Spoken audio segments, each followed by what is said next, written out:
हैं शांत प्रकाश जाटव साहब, लीडर बीजेपी हमारे साथ हैं और दीगर मेहमान भी बने हुए हैं। शांत प्रकाश जाटव साहब, ग्राउंड जीरो से हम पूरी रिपोर्ट दिखा रहे हैं, पल पल की अपडेट। संभल से हालात नॉर्मल करने के लिए कोशिशें हो रही हैं, लेकिन पुलिस के ऊपर एतमाद वहां के मकामी लोग नहीं कर पा रहे, अपने घर बार को छोड़कर चले गए हैं। मस्जिद वाला जो एरिया है, खासकर उस इलाके के अंदर, कैसे यहाँ पर एक बार फिर से यकीन विश्वास वापस लौटेगा, संभल में शांति बिना डर के लौटेगी?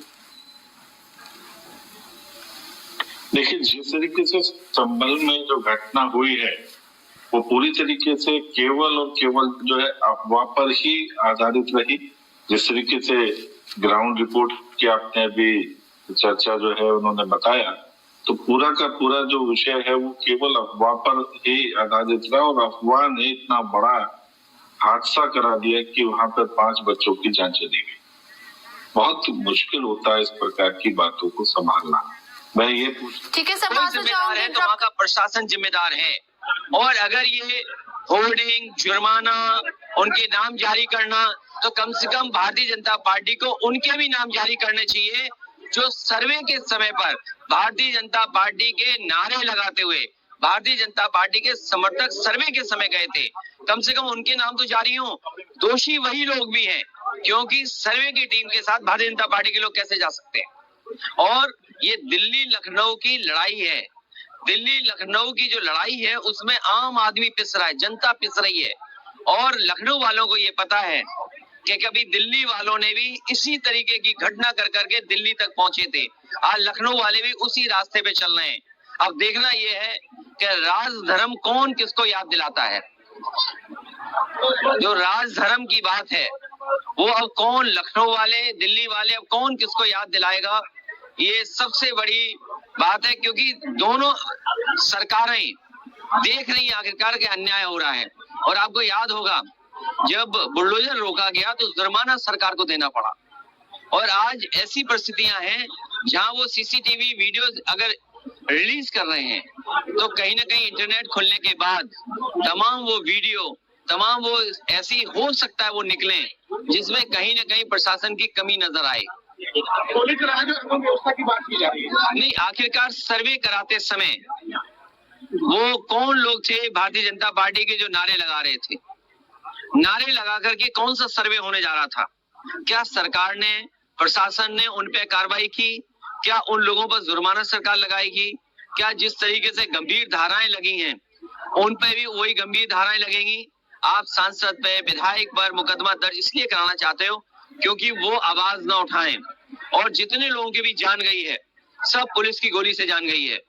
कौन नहीं जानता इस सरकार में पोस्टमार्टम के समय क्या नहीं हो जाता है।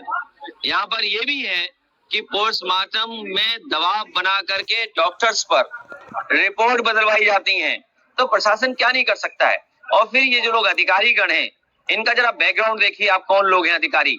आप इनका बैकग्राउंड जब देखेंगे तो आप पता करेंगे कि ये पूरा कठपुतली बनकर के सरकार का काम कर रहे हैं। वो न्याय नहीं दे रहे हैं, वो अन्याय कर रहे हैं वहां पर।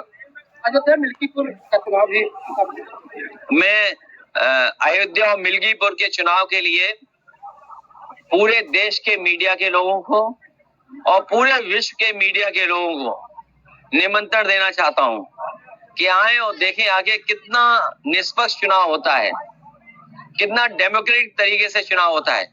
कम से कम पूरी दुनिया और देश का मीडिया देखे कि भारतीय जनता पार्टी कितने ढंग से चुनाव कराती है। नहीं हो रहा। कटहरी के हमारे पत्रकार साथी, आप जानते होंगे स्कूटी कब दी गई, किसके पैसे स्कूटी आई है, सिलाई मशीन किसके पैसे से आई है। और मैं तो आपसे कहूंगा कि कोई ना कोई सम्मान का कार्यक्रम जरूर किया जाएगा। जिन अधिकारी, चाहे वो डीएम साहब हों, चाहे वो कप्तान साहब हों, जिनके इशारे पर अच्छा वोट पड़ा है, कभी न कभी उनका भी सम्मान होना चाहिए। इलेक्शन कमीशन करे, नहीं तो कोई सरकार आए, वो जरूर सम्मान इनका करे कि जिन्होंने मशीन की बटन दबा दबा करके वोट पड़वाए। सर, आपने भी तो ऑफर दिया। नहीं, मैं तो ऑफर अभी भी जारी है। अगर उनकी इच्छा हो, लाल टोपी पहननी हो तो लाल टोपी पहन लें, और अगर कमल लेकर के घूमना है कीचड़ में तो वो भी घूम लें। भाजपा संविधान यात्रा संविधान यात्रा निकाल रही है। देखिए,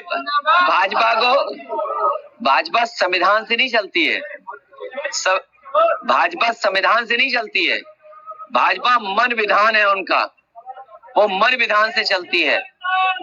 और लोकतंत्र में लोग वोट डालते हैं, लोग वोट डालें, ये तंत्र से वोट डलवाते हैं। तो इनके लिए लोकतंत्र कुछ नहीं है, लोग से वोट नहीं डलवाते हैं, ये तंत्र से वोट डलवाते हैं। और 27 में उसकी तैयारी हम जनता को करनी पड़ेगी। जहां समाजवादी पार्टी तैयारी करेगी, वहीं जनता को भी अपने अधिकारों को बचाने के लिए, संविधान को बचाने के लिए और लोकतंत्र को बचाने के लिए मैं तो कहूंगा, अगर ईवीएम की बटन की फॉरेंसिक जांच हो और ये पता लगाना हो, अगर कोई साइंटिफिक तरीका हो, तो आप पाएंगे कि एक ही उंगली ने बटन दबाई है कई बार। अंबेडकर नगर में मौजूद है और वहां अब इस तमाम बातों को रखते हुए नजर आए आवाम के सामने। संभल के मुद्दे पर उन्होंने सवाल भी उठाए। तमाम लोग हमारे साथ लगातार बने हुए। शांत प्रकाश जाटव साहब, मेरा सवाल आपसे है। अखिलेश यादव ने सीधे तौर पर सरकार के ऊपर सवाल उठाया है। पुलिस इंतजामिया इंसाफ नहीं कर रहा है, कुछ लोगों के खिलाफ मामला दर्ज और दूसरे लोगों को क्लीन चिट। अभी जिस तरीके से अखिलेश जी जो बयान दे रहे थे, पूरी तरीके से मासूम जनता को गुमराह करने का बयान था। बौखला गए मुझे लगता है कि अखिलेश जी जिस तरीके से इन्होंने अभी 9 विधानसभाओं पर चुनाव के परिणाम देखे, उसके बाद में सीधा इनको बौखलाहट इनकी जो है वो नजर आ रही है। और जिस तरीके से ये बयान दे रहे हैं, पुलिस के आला अफसरों को ये अपने भाषा में धमका रहे हैं, वो साफ तौर पर दिखाई दे रहा है। और वहां के जो नौजवान बच्चे हैं, वो किसी प्रकार की कोई गलत काम करने से या किसी प्रकार की बाधाएं पहुंचाने से बचें, ताकि जिस तरीके से अभी 5 बच्चों के साथ में ये दुर्घटना हुई, वो बच्चे नहीं रहे हमारे बीच में। अगर इन लोगों ने इनको ना भड़काया होता, तो सरकारी काम में बाधा पहुंचाने के लिए लोग वहां पर पत्थर फेंकने ना गए होते, तो ये हादसा नहीं होता, ये हादसा टल सकता था। मगर इस प्रकार के लोग ही इस प्रकार की जो है ना घटनाओं को अंजाम देते हैं, अफवाहें फैलाते हैं, जिसको सीधे तौर पर हम इस वक्त में अखिलेश जी की जुबान से सुन भी रहे थे। अखिलेश जी प्रदेश के जिम्मेवार नेता हैं, आपके साथ में बहुत अच्छी तादाद में जो है सांसद भी जुड़े हुए हैं, विधायक भी हैं। तो आप आवाम को समझाने की बात करें, ना कि उनको गुमराह करने की बात करें। आपने कहा कि भारतीय जनता पार्टी के नारे लगा करके वहां पर नारे लगा रहे थे सर्वे टीम, कहा एक भी वीडियो दिखाई दिया? और क्या आवश्यकता पड़ गई थी भारतीय जनता पार्टी के नारे कोई लगाएगा? और अगर कहीं किसी ने कोई नारा लगाया तो ये वीडियो भारतीय जनता पार्टी के कार्यकर्ता नारे लगा रहे थे, ये वाजे नहीं है, लेकिन सर्वे टीम के साथ जो लोग मौजूद थे वो नारे लगा रहे थे। ये वीडियो पब्लिकली आम है यहाँ पर और वायरल हुआ है बहुत तेजी के साथ, और साथ ही साथ हमने भी स्क्रीन पर इसे चलाया है, क्योंकि ये सिर्फ वायरल नहीं है, ये रियल वीडियो है। मेजर आशीष चतुर्वेदी साहब, पुलिस अपना काम कर रही है, कानून निजाम बहाल करने की कोशिश हो रही है। अखिलेश यादव आंख में घी डालने का काम करे, एक बार फिर से भड़काने की कोशिश कर रही है। कैसे भड़काने की? साथ और लोग भी चर्चा में लगातार बने हुए हैं। शांत प्रकाश जाटव सर, मेरा सवाल आपसे है। जमीयत ने भी प्रेस कॉन्फ्रेंस की है और सुप्रीम कोर्ट का दरवाजा एक बार फिर से खटखटाया है, संभल का एग्जांपल देते हुए कि किस तरीके से लोगों में नाइत्तेफाकी बढ़ रही है। 5 लोगों की मौत हो चुकी है। ये तमाम हवाले दिए गए हैं। प्लेसेस ऑफ वर्शिप एक्ट पर एक बार फिर से जल्द समाप्त हो, ये यहाँ पर अर्जी लगाई गई है। लेकिन साथ ही साथ पुलिस के ऊपर भी बहुत बड़े सवाल खड़े किए हैं जमीयत ने। जमीयत का कहना है कि मलियाना, हाशिमपुरा, मुरादाबाद, हल्द्वानी और अब संभल, पुलिस का एक ही चेहरा नजर आता है।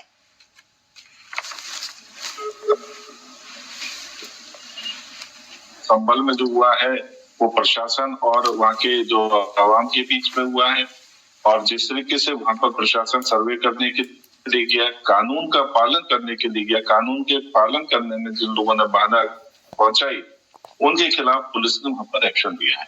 और ऐसे में आगे भी कानून ही देखेगा इसको। यहाँ पर किसी जैसे धार्मिक जुलूस यहाँ पे बहराइच में हुआ था ना, कि वो झंडा उतारते वक्त गोली चली, यहाँ पर जो घटना हुई है वो पुलिस प्रशासन और पुलिस प्रशासनिक काम में दखल देने का काम जो किया है वहाँ के आवाम ने, उनके साथ में झड़प हुई है, वहां पर ये हादसा हुआ है। वहां पर कानून का पालन करना होगा और कानून ही इसके आगे जो भी निर्णय लेगा उसको सबको पालन करने की आवश्यकता है। ठीक है, अगर कोई पक्ष हाई कोर्ट में या सुप्रीम कोर्ट में गया है तो वहां से जो निर्णय जो कोर्ट करेगा उसको सबको मानना होगा, क्योंकि ये देश तो अल्टीमेटली कानून से ही चलेगा ना, और कानून के काम में, सरकारी काम में किसी को बाधा नहीं पहुंचानी चाहिए। अगर इस ठीक है प्रकार की अफवाहों पर बाधा मुआवजा चाहूंगी, आपको इंटरप्ट कर रही हूँ। बहरहाल ये मामला बहुत सेंसिटिव